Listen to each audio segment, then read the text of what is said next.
Hey there, I'm Ari from the Tech Buyers Guru, and I've got another product review for you here on the channel today. This time around, I'm checking out the Dreametech H11 Max wet dry vacuum, and this continues my exploration of really innovative cleaning products, from robotic vacuums to multifunction cordless devices, and now to this wet dry vac, which I would actually call a powered mop. Yes, you can nominally use it in a dry mode, but it's designed to be filled with water up here, which then is dispensed into the rotating head and then pulled back into the vacuum. That's the vacuum portion, but the wet portion is actually really important, and that's what distinguishes it from a standard vacuum. It will get those hard surfaces much, much cleaner. So I'm talking about wood, laminate, tile, that kind of thing. This really is not intended for carpet. It won't work well. Of course, if you have water being dispensed, that will just make a mess on your carpet. And if you run it dry without any water in the dispenser, you still don't have a rotating head that's really optimized for use on carpet. And that's one of the things I mentioned in a previous review of the Samsung Jet 75, which actually came with multiple rotating heads. And that's because some head designs are better for carpet, and some designs are really better for hard floors. And there is no one design that's perfect for both. So this is a very specific use product, but if you have a lot of hard flooring, it could really make a big difference in terms of increasing the cleanliness of your home. So without further ado, let's take a closer look at the product and then put it to the test. So here's another look at the H11 Max sitting in its tray, and that tray has a number of functions. I'll discuss those in a moment. Above it sits the bin that is in a lot of typical vacuums, but here it's called a dirty water collection tank because it actually is a very different type of vacuum. Then above that is the clean water tank. It holds about twice the capacity of the dirty water tank, which makes sense because a lot of the water stays put on the ground. And then going all the way up to the top, we have the fixed handle. This does not extend. And then you have a number of control buttons at the top, 3 in fact, and I'll go over those in a few minutes. Now, the vacuum actually comes with 2 identical rollers. This is not exactly a spare. This is something you'll want to switch out after every couple of uses. And here's the charging base, which also doubles as a water collection base. The vacuum will drip a little bit after use, and you may in fact want to put the wet roller in this handy accessory bin and then swap the dry roller back into the vacuum so you don't have a wet roller kind of sitting inside the vacuum unable to dry out. Now, taking a closer look at the system here, we have these 2 bins. This one looks quite large, but it has a max line that isn't particularly high, typical of most vacuums. You don't want to get dust all the way to the top. Here is the filter. So you can see where that air is going to be coming through, and there actually is a spare filter in the box. It is washable, although like any filter, eventually it will wear out and need to be replaced. Up above, we have this clean water tank. It can be filled all the way to the top with standard tap water. This is also where you would put detergent, although Dream doesn't specify how much you should use. Above that water tank sits the digital display, which indicates whether you're in auto mode, self-cleaning, or water absorption mode. Auto mode is what you'll use for typical cleaning and selects your power automatically. Water absorption mode is for wet pickup. You also see battery status and whether your clean water tank is empty.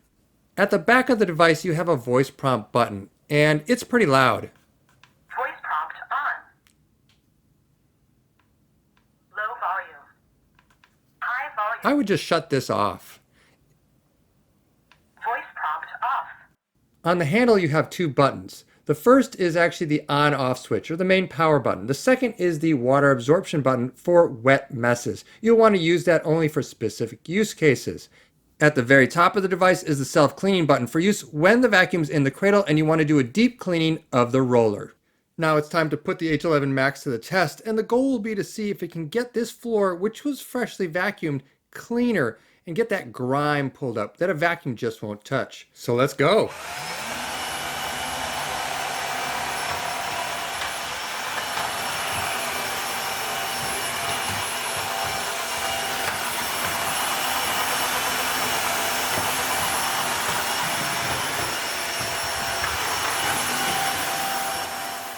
So a few observations about this vacuuming job. First, although it left the floor a little bit wet, it dried very quickly. But I also had a little bit of a concern about the battery life. It started at 98% and dropped to 90% after just 2.5 minutes. But what did it pick up during that time? Let's take a look.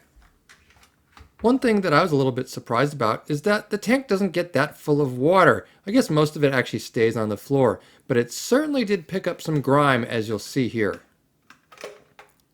Keep in mind that the floor was actually fairly clean already, at least vacuum clean, but a mop will really get that grime off that's caked on, which was pretty impressive. So I decided to test it on my wood floors, which I consider even cleaner. Let's see what it can pull up off of these.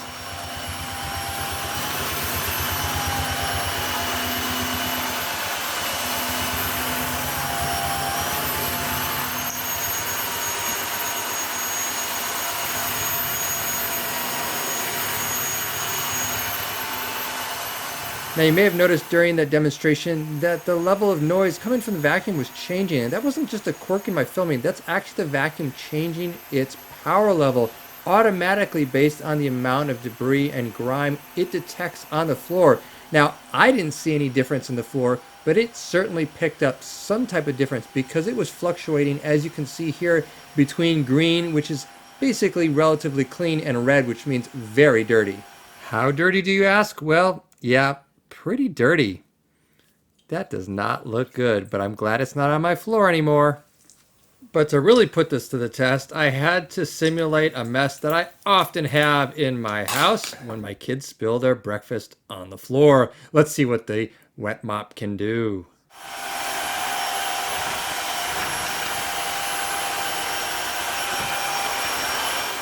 Wow, that's a whole lot more fun than getting on my hands and knees with a bunch of rags to clean up that mess. I am impressed.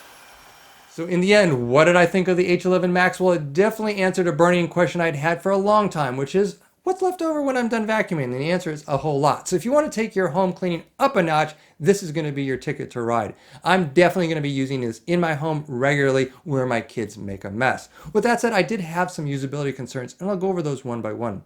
First of all, consumables. So you always have filters and vacuums that need to be cleaned and potentially replaced. With this one, you get two, and they are water washable, but in the long run, they'll need to be replaced as well. More concerning is the roller. Again, you get two of those in the box, but these take a lot more use and abuse than a typical vacuum roller if you're using it as a mop, because first of all, it's wet, and second of all, you may be taking it over things that you wouldn't dare touch with a standard vacuum. I'm talking about food, shampoo, toothpaste, that kind of stuff. Look, this can get pretty grimy. You may need to replace these over time. Another thing is the detergent. Now, this was not included in my sample, but they do ship detergent in the retail box. What's weird about it is that it's not mentioned in the manual, so you don't know how much to use. And frankly, I feel like this was just a last-minute decision by Dreametech. I feel it may have been a cash grab. Maybe they want to get you on a subscription plan because they say you can't use any other detergent. I just don't like the sound of it. I would use this without detergent. I feel it was designed that way out of the box. Now, what about battery life? 20 to 25 minutes was what I was seeing, and I think that's okay for a mop. It's a little short for a vacuum, but again, this is not a traditional vacuum.